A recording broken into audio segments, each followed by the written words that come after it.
Let's bring back to the show Florida Congressman Byron Donalds. Hey, sir, it's great to have you back on, Congressman. Your reaction to the president downplaying left-wing protesters stalking and harassing his own Democrat moderates, including a man following Senator Kyrsten Sinema into the bathroom when she was outside, when she was coming out of her classroom where she was teaching at Arizona State University. Your reaction to that? I find it to be outrageous that the president would condone such action.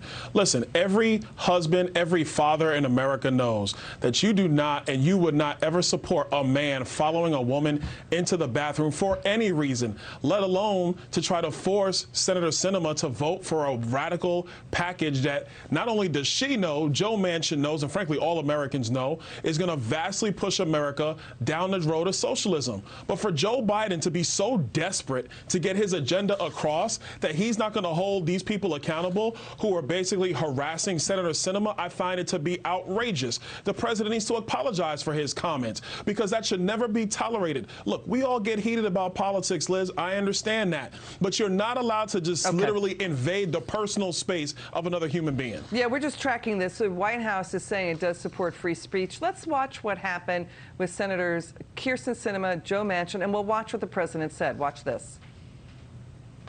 We knocked on doors for you to get you elected, and just how we got you elected, we can get you out of office if you don't support what you promised us. Now, let's show another group of far-left activists who harassed Senator Joe Manchin at his houseboat outside Washington, D.C. Watch this.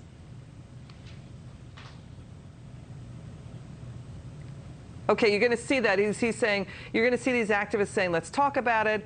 We've come here to talk to you about it. This is where he lives. So, Congressman, your reaction to what you're hearing. A man followed the Senator Kyrsten Sinema into the bathroom. What do you say to all this again? I just say I find it to be disgusting and reprehensible. A man has no business following a woman into the bathroom, period, full stop. That's not just politics, that's everything. You got no business doing it. I think it's atrocious. And for Joe Biden to allow this to happen, for Joe Biden to not condemn this immediately, just demonstrates to the American people that he's not empathetic. He's not your friendly, lovable uncle. He is a cold, calculated politician who's only interested in getting his way. And he's throwing a tantrum because he's not getting his way, because there are a few people in the Democrat side of the aisle who truly realize how disastrous his agenda really is. You know, the president did run on unifying the country, so people are saying, why is he going along with this? Let's listen to what the president said today. Watch.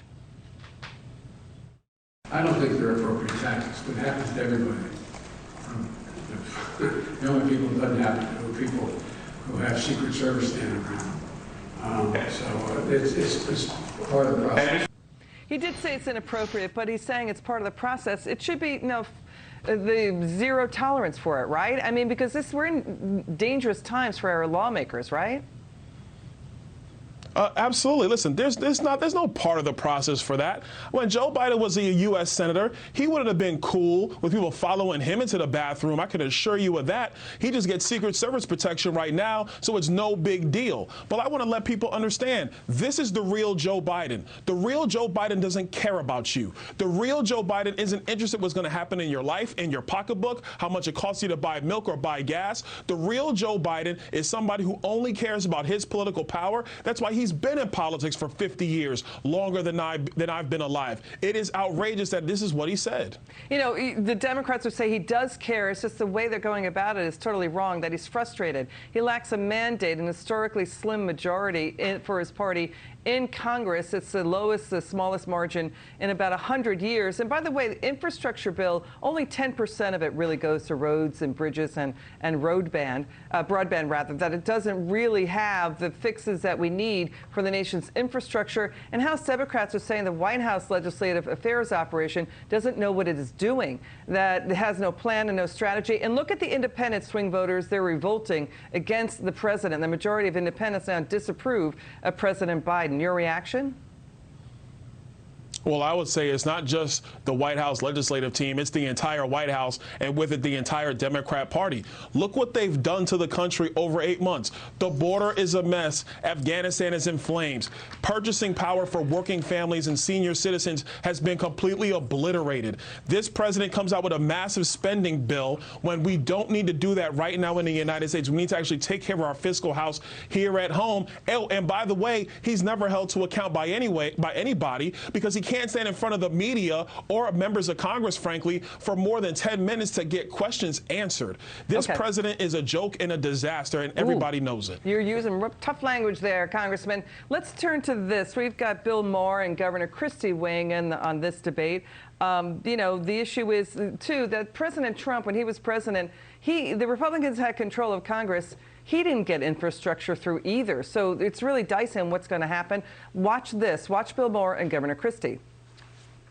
They're mad at them because they're not progressive enough, forgetting that they only got elected because they're not progressive, because they're moderates. Maybe these two, Sinema and Manchin, they might have their thumb more on the pulse of the average Democrat in the country? 2020 Joe Biden is now officially dead and buried. The guy who ran against the progressives, ran against Bernie Sanders and Elizabeth Warren, ran to be a uniter in this country, ran saying he was going to force compromise. And he went up to Capitol Hill and he capitulated to the progressives, the liberals in his party.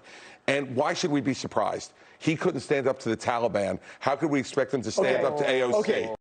Okay, the rhetoric is getting really heated. Is it time for everybody to just tone down the rhetoric?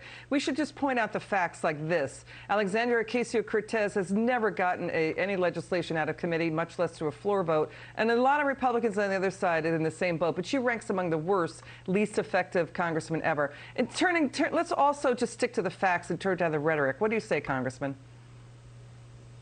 I agree with that, but when you look at this plan, which is such a disaster for our country, and I don't use that word lightly, unfortunately it requires you to use the type of rhetoric that sometimes gets used. But I think Governor Christie is right. 2020 Joe Biden is not the person who's serving as commander-in-chief. Who's serving as commander-in-chief is Bernie Sanders, who basically looks like Joe Biden, because it's the same plan that Bernie Sanders used throughout his entire career. Congressman Byron Donalds, it's good to see you. Come back soon. It's great to have you on.